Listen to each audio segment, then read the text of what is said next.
안녕하세요. 평생학교 시청자 여러분, 가정학 전문의 박민수입니다.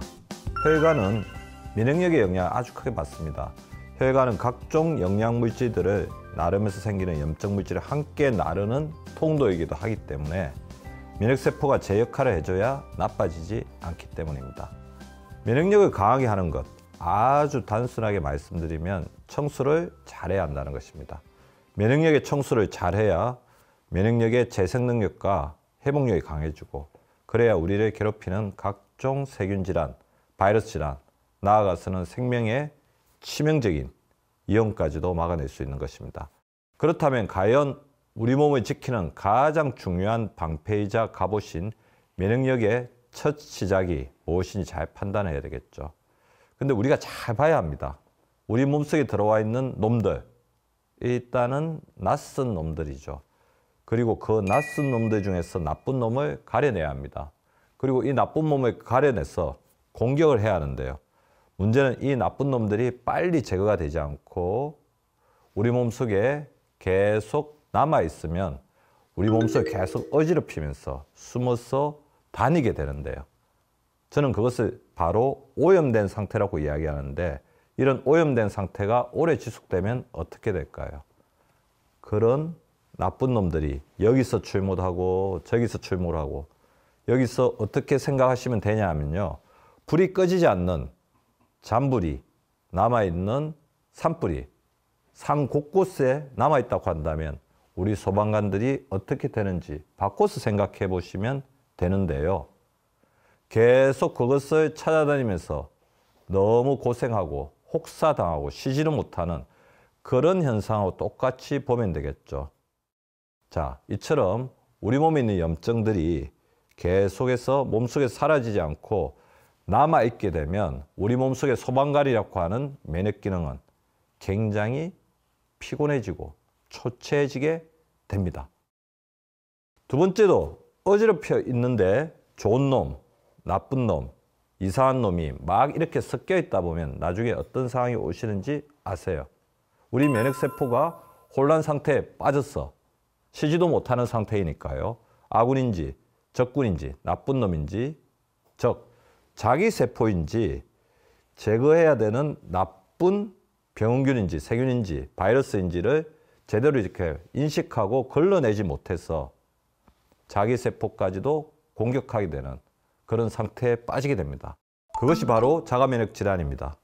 제대로 제거되지 않고 우리 몸에 낯선 상태이지만 만성적인 상태로 남아있는 이것을 흔히 만성염증이라고 합니다. 금방 말씀드린 것처럼 만성염증이 남아있으면 우리 면역세포는 힘이 떨어지거나 아니면 혼란 상태에서 자기 세포를 공격하게 되는 면역의 아이러니, 면역 역설 반응까지도 나타날 수가 있다는 것입니다.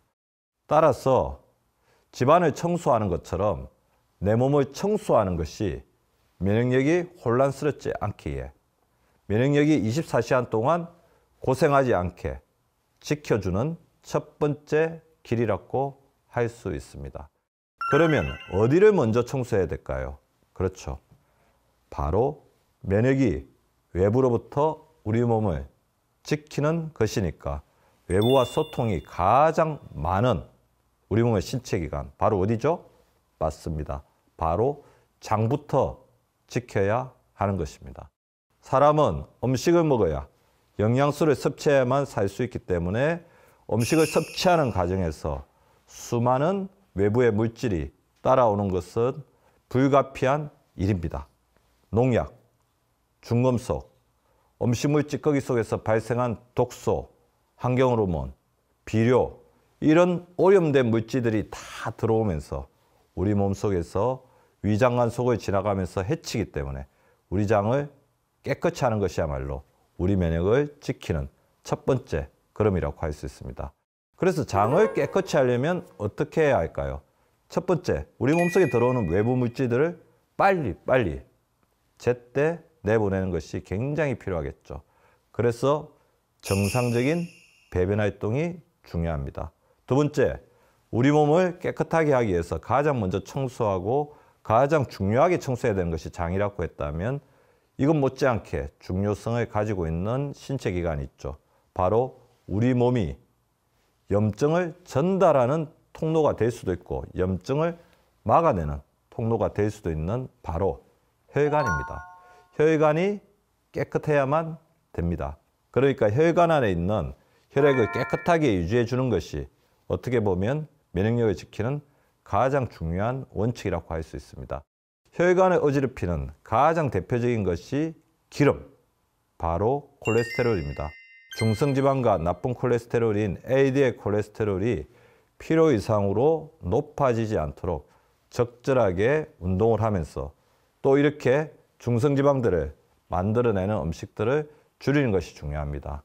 인스턴트 음식이라든지 탄수화물의 과도한 섭취라든지 그 다음에 고기 중에서도 기름기가 많은 부위들을 잘 조절해 주는 게 중요할 것 같고요.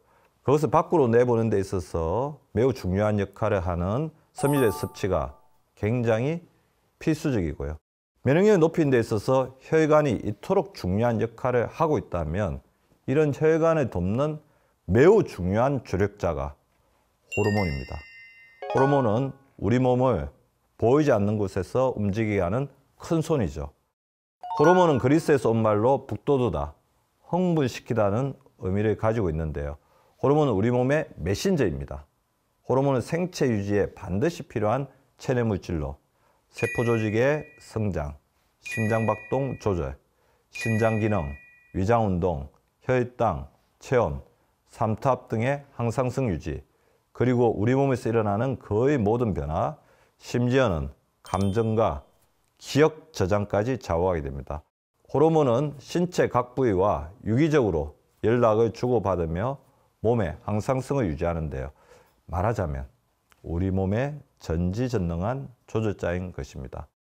혈관 청소를 위해서도 호르몬은 아주 중요하다고 할 수 있습니다.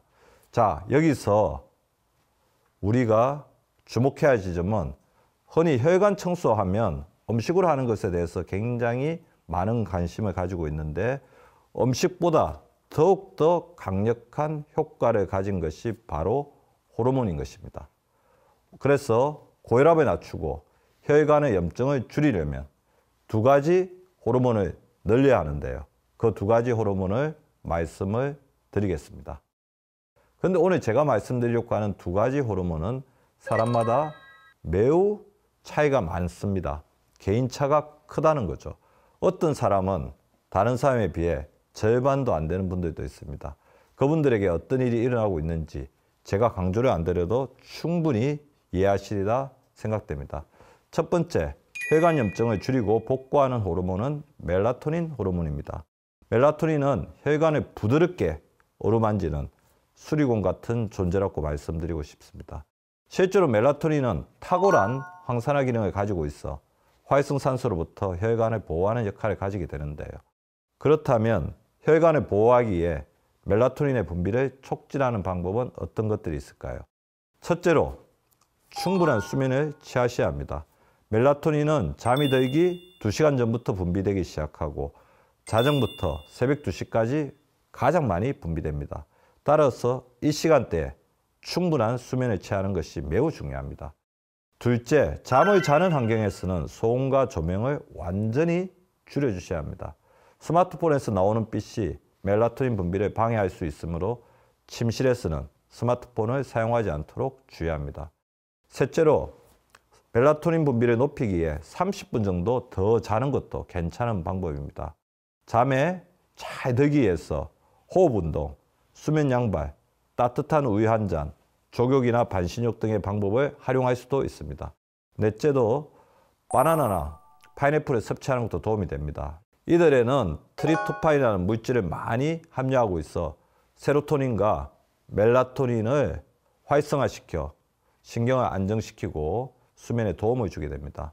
파인애플에는 트립토판이 100g당 250mg 이상 함유하고 있으며 바나나에는 수면을 도와줄 마그네슘이 풍부하게 들어있어 일석이조의 효과를 기대할 수 있습니다.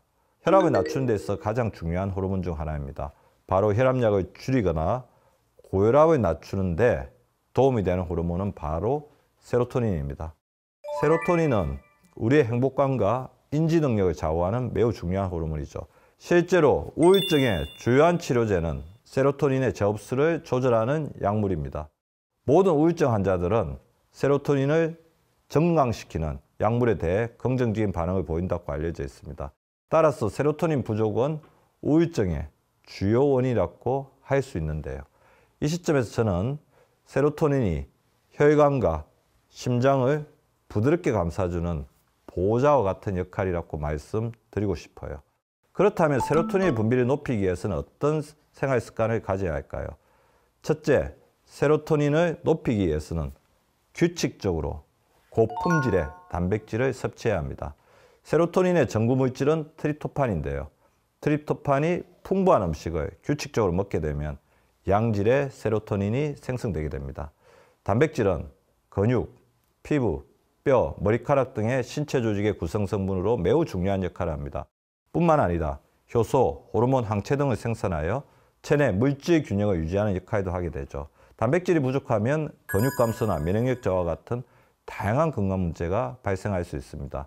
특히 세로토닌, 멜라토닌, 엔돌핀과 같은 호르몬의 주요 성분이 단백질이라는 점을 기억해 주시기 바랍니다. 더불어 우리가 명심해야 될 사실이 있는데요. 세로토닌은 스스로 분비되는 것이 아닙니다. 다양한 심리적 자극과 긍정적인 마인드셋으로 호르몬을 활성화시켜주는 것이 필요합니다. 스트레스를 낮추고 세로토닌 분비를 도와주는 학습, 독서, 명상, 취미생활에 충분한 시간을 투자해 주십시오. 부정적인 감정이나 스트레스를 없애는 것만큼이나 긍정적인 마음으로 마음속을 가득 채우는 것이 중요합니다. 작은 일에도 감사하고 다른 사람을 배려하며 자주 웃고 충분한 스킨십을 취하고 서로 칭찬하는 긍정적인 생활 방식은 세로토닌 분비를 도와줍니다. 또한 새로운 인생관이나 가치관을 가지는 것으로 마음을 조정하는 것도 매우 중요합니다. 무엇을 달성하자라는 가치관을 주변과 공존하자, 내 안의 내면을 탐색하자와 같은 새로운 가치관과 마인드로 리모델링하는 것이 중요합니다. 오늘은 혈관 건강을 도와주는 호르몬의 유용성과 가치에 대해서 말씀을 드렸습니다. 우리 생활 속에서 우리가 조금만 관심을 기울이면 우리 몸의 가장 강력한 혈관 청소 부위 세로토닌과 멜라토닌을 충분히 분비시킬 수 있습니다. 멜라토닌과 세로토닌의 혜택을 원 없이 즐기시는 우리 시청자분들 되시기를 바라면서 오늘의 강의를 마치겠습니다. 감사합니다.